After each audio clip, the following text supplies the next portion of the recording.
This is Jeremy Hammond, and today he was sentenced to 10 years in jail, the maximum sentence that he could have been given after he entered into a plea bargain.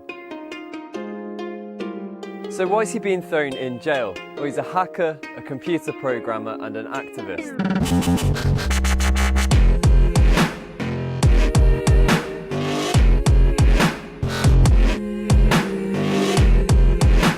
And to many people, he's a whistleblowing hero.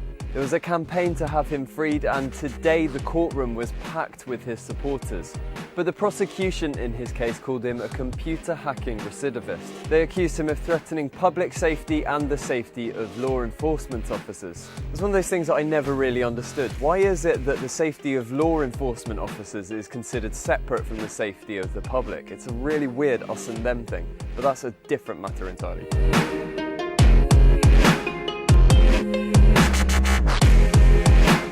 In March 2012, Jeremy Hammond was arrested at home in Chicago and charged under the Computer Fraud and Abuse Act. That's the same law that was used to chase after the Reddit founder Aaron Swartz. Hammond hacked into the servers of Strategic Forecasting, who are better known as Stratfor, an intelligence firm. He deleted a load of files and stole 5 million emails before passing them on to WikiLeaks. Those documents contained tens of thousands of credit card details which related to Stratfor, and Hammond then urged a load of anons to start racking up charges on the credit cards, not for personal gain, but to donate money to non-profit organisations. In total, they managed to put $700,000 on the cards. Hammond then told the anons that he wanted to cause the company to collapse, to be pushed into bankruptcy.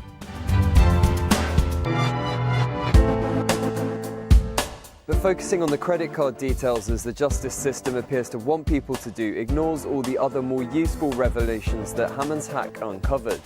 Now, if any of this sounds familiar, that might be because of Barrett Brown, the journalist who's facing more than 100 years in jail, basically for copying and pasting a link to the documents that Hammond leaked. Now, the reason Hammond got caught out was because he got done over by a former friend, Hector Monsegur, also known as Cebu. Cebu was a prominent figure in LulzSec, but was tracked down by the FBI and started ratting on the people that he'd hacked with. The FBI also used Cebu to encourage hackers to infiltrate the servers of government targets, using his network to commit what would otherwise be considered crimes in order to access information. The US government has said this about Hammond, that he was motivated by a malicious and callous contempt for those with whom he disagreed, particularly anyone remotely related to law enforcement, not a concern with both transparency and privacy. Funnily enough, that statement's pretty much exactly what Hammond predicted back in August when he wrote this in a statement. They, the US government, condemn hackers and leakers when the NSA, CIA and FBI illegally spy on everybody and wage cyber espionage through viruses and hacking for foreign government systems.